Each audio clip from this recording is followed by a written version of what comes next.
السلام علیکم dear friends, welcome to the channel جو کہ ہے episodic novel stories. Dear friends, اس چینل میں آپ کو ملیں گی بہت ہی اچھوتے ناولز، بہت ہی دلچسپ کہانیاں اور رومانٹک ناولز۔ سو ہمارے ساتھ رہیے، اور اس سے پہلے کہ ہم اپنی کہانی کا آغاز کریں، اس چینل کو لائک کر دیں، اس چینل کو سبسکرائب کر کے بیل کا آئیکن ضرور پریس کر دیجیے گا تاکہ ہمارے چینل سے آنے والے ہر نیو نوٹیفیکیشن کی خبر سب سے پہلے آپ کو ملے۔ ضدی عشق اور قسط نمبر ہے اس کی 12، اور یہ ہے ہنی مون اسپیشل۔ دارم کال سن کر فوراً کمرے کی طرف بڑھا۔ اس نے زینے چڑھی روم کی طرف بڑھا اور روم کا دروازہ کھولا تو میرال کو زمین پر بے ہوش حالت میں پایا۔ اس سے حد سے زیادہ پریشانی ہوئی۔ میرال اٹھو! دارم اب کی بار چیختے ہوئے اس کی طرف بڑھا اور اس کا سر گود میں اٹھا کر ماتھے پر بھی ہلکی سی چوٹ دیکھی جس پر خون بہہ رہا تھا۔ خون دیکھ کر وہ بہت زیادہ پریشان ہوا، یہاں تک کہ جیسے اس کے پسینے چھوٹ گئے ہوں۔ میرال کیا ہوا ہے؟ آنکھیں کھولو ہنی، آنکھیں کھولو۔ دارم اس کا سر گود میں رکھی اس کی چوٹ دیکھی پریشان ہوا اور اسے اٹھانے کی کوشش کرنے لگا۔ وہ بے ہوش آنکھیں بند کی اس کی گود میں لیٹی ہوئی تھی۔ ڈرائیور! دارم نے اونچی آواز میں ڈرائیور کو پکارا جو 30 سیکنڈ میں ڈرائیور کمرے میں موجود تھا۔ یس سر، وہ کمرے میں آتا پوچھنے لگا۔ جلدی سے گاڑی نکالو اور جو زیادہ قریب ہاسپٹل ہے ادھر چلو۔ وہ نظریں میرال پر جمائے اسے کہنے لگا، اوکے سر۔ وہ اسپات میں سر ہلا کر کہتے ساتھ نیچے کی طرف تیزی سے بڑھ گیا اور دارم میرال کے چہرے پر ہاتھ رکھی اس کے ماتھے پر لب رکھی۔ کیسے ہوا یہ؟ وہ افسردہ سے اسے دیکھتے ہوئے بولا اور پھر اسے باہوں میں بھرا اور کمرے سے باہر کی طرف بڑھا۔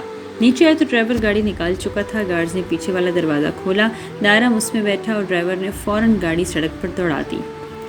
جاذب! مروہ نے اسے پکارا اور جاذب کے بڑھتے قدم رکے اور وہ مڑ کر اسے سوالیہ نظروں سے دیکھنے لگا۔ آپ کو برا لگا میرا تایا سے کہنا؟ میں نے تو مذاق کیا تھا، مروہ معصومیت سے بتانے لگی جس پر وہ اسے دیکھنے لگا۔ مذاق ہم دونوں کے بیچ رہتا تو زیادہ اچھا تھا مروہ، وہ غصے سے کہتے جانے لگا۔ یہ کس لہجے میں بات کر رہے ہیں آپ مجھ سے؟ کس بات کا غصہ ہے؟ مروہ اسے جاتا دیکھ کر کہنے لگی اور جاذب مڑا اور اس کا بازو پکڑ کر اپنے ساتھ لگایا۔ مروہ کنفیوز ہوئی۔ صرف تمہیں یہی بولا ہے، غصہ مجھ میں بھی بہت گندا ہے۔ تمہیں کچھ بولتا نہیں، اس کا یہ مطلب نہیں کہ تمہارا جو دل کرے گا تم بولو گی۔ اس کی آنکھوں میں دیکھتے ہوئے سختی سے اس کا باغ تھامے دیکھنے لگی۔ اس نے بازو بہت زور سے پکڑا تھا۔ مروہ نم آنکھوں سے اسے دیکھنے لگی اور جاذب اس سے الگ ہوتا اوپر کی طرف بڑھ گیا۔ مروہ آنکھوں میں نمی لیے اسے جاتا دیکھنے لگی۔ What happen doctor? What happen to my wife? وہ ڈاکٹر سے بے قراری سے پوچھنے لگا۔ Your wife is very upset about something, doctor Daram کو بتانے لگا۔ She will be fine? Daram کے لہجے میں بہت زیادہ فکر مندی تھی۔ یا شور، وہ کہتے ساتھ چلے گئے۔ دارم میرال کو دروازے سے دیکھنے لگا اور وہ بیڈ پر لیٹی ہوئی تھی۔ کچھ دیر بعد میرال کو ہوش آ گیا اور خود کو عجیب سے کمرے میں پایا، لیکن تھوڑی دیر بعد پتہ چلا وہ تو ہسپتال ہے۔ دارم کہاں ہیں آپ؟ وہ ڈرتے گھبراتے ہوئے اسے پکارنے لگی اور وہاں موجود نرس اس کی آوازیں سن کر اٹھی اور دارم کو بلانے لگی۔ چھوڑ کیوں گئے ہیں مجھے؟ میرال آنکھوں میں آنسو لیے کہنے لگی۔ دارم کہاں ہیں آپ؟ میرال روتے ہوئے اسے پکارنے لگی۔ یہاں ہوں ہنی۔ دارم جیب میں ہاتھ ڈالے مغرور چال چلتا اس کے پاس آ کر کہنے لگا اور میرال نے اس کی طرف دیکھا۔ میں ڈر گئی تھی، کہاں تھے آپ؟ وہ اسے دیکھتے ہوئے پوچھنے لگی۔ یہیں باہر، تم بتاؤ اچانک کیا ہوا، ٹھیک تو ہو نا؟ وہ اس کے پاس آتے پوچھنے لگا۔ مجھے کیا؟ میرال بولتے بولتے رکی اور یاد کرنے لگی۔ اچانک اسے روم والا سین یاد آ گیا۔ وہ میں کیفے سے باہر نکلنے والا واقعہ سوچ کر گھبرا گئی تھی، اس وجہ سے شاید۔ میرال بات گھماتے ہوئے کہنے لگی۔ تمہیں گھبرانے کی ضرورت نہیں ہے، کیسا فیل کر رہی ہو اب؟ وہ اسے پوچھنے لگا۔ ٹھیک ہوں، اس نے بھی اب مختصر سے جواب دیا۔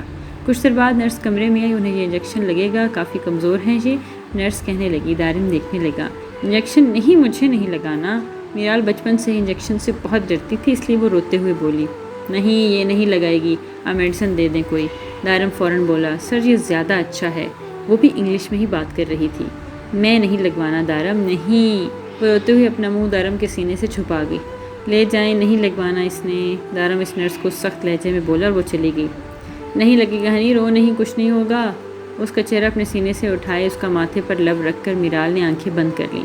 دارم نے اس کے ہاتھ پر لب رکھے۔ تم تھوڑی دیر ریسٹ کرو، دارم نے اسے لیٹنے کا اشارہ کیا۔ آپ یہیں رہیے گا۔ اس کا ہاتھ تھامے ہی لیٹ گئی۔ ساتھ پڑی کرسی پر دارم بیٹھ کے اور اسے دیکھنے لگا۔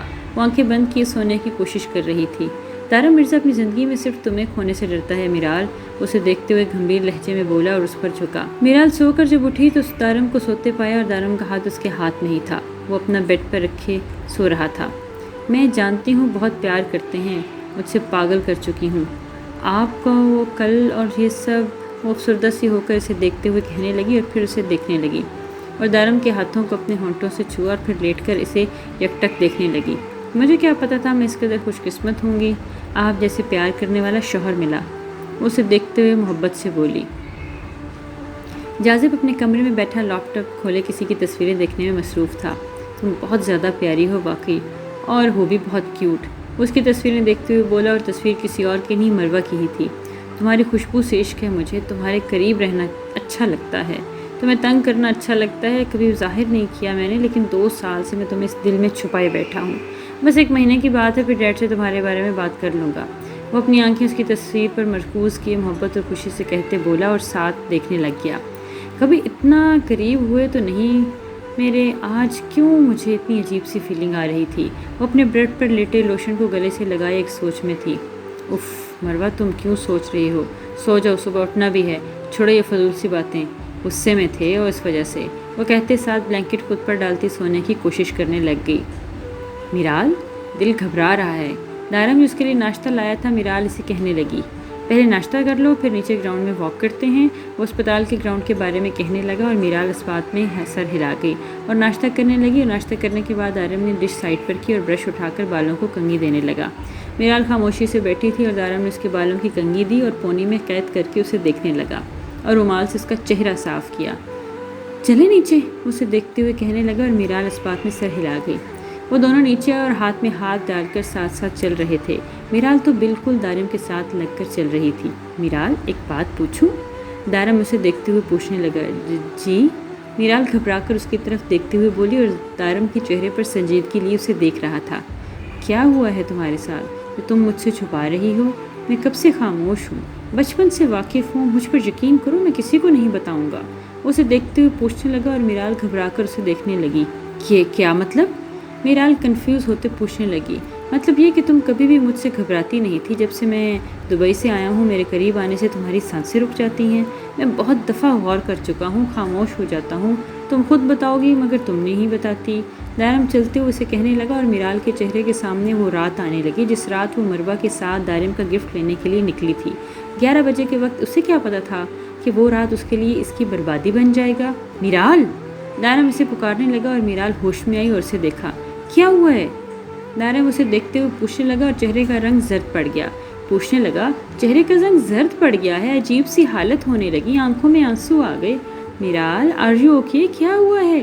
اچھا نہیں پوچھتا کچھ، تم ٹھیک رہو، تم بس ٹھیک ہو۔ اور اس کے رخسار پر ہاتھ رکھے بولی، جس پر میرال نے اسے دیکھا۔ پانی؟ وہ کامتے ہوئے مشکل بولی، تم بیٹھو ادھر، میں لے کر آیا۔ اسے احتیاط سے بٹھاتا کینٹین کی طرف بڑھ گیا اور وہ اپنے پیروں کو گھورتی ہاتھوں پر ناخن چبانے لگی۔ کیا ضرورت تھی باجی اس وقت آنے کی؟ صبح آ جاتی۔ مروہ کی باتیں اس کے ذہن میں آ رہی تھیں۔ تمہیں نہیں پتا وہ کبھی بھی آ سکتے ہیں، بس تم کسی کو بتاؤ گی نہیں۔ میرال کو اپنی بات بھی یاد آئی۔ پاگل تھی میں خود، کیا سب کچھ خود؟ وہ روتے گھبراتے ہوئے کہنے لگی اور آنکھوں میں آنسو آ گئے۔ ہنی رو مت یار، کیوں رو رہی ہو؟ طبیعت ٹھیک ہے تمہاری؟ بتاؤ نا۔ اچھا چلو پانی پیو۔ وہ پانی کی بوتل لی اس کے پاس آئے اور میرال کو روتا پایا۔ آپ پیار کرتے ہیں نا مجھ سے بہت، پلیز مجھے کبھی نہیں چھوڑیے گا۔ وہ روتے ہوئے اسے دیکھتے ہوئے کہنے لگی، کیا ہو گیا ہے تمہیں؟ کیسے سوچ لیا دارم مرزا تمہیں چھوڑے گا، اور تمہیں مجھ سے یہ سب کہہ رہی ہو؟ اس کا ہاتھ تھام اسے بتانے لگا، نہیں مجھے پتا ہے جب سچائی پتہ لگے گی تو چھوڑیں گے آپ مجھے۔ میرال اسے کہنے لگی، میرال فضول باتیں سوچنا چھوڑو، طبیعت خراب ہوگی، اوپر روم میں چلو، میں تمہارے ساتھ ہوں، نہیں چھوڑوں گا تمہیں۔ دارم سرد لہجہ اختیار کیے کہنے لگا کیونکہ وہ جانتا تھا میرال اس کے غصے سے ڈرتی ہے۔ وعدہ نہیں چھوڑیں گے نا؟ میرال اسے دیکھتے ہوئے بالکل بچوں کی طرح پوچھنے لگی۔ وعدہ بھائی، وہ اسے بولا اور اس کا ہاتھ تھامے چل دیا۔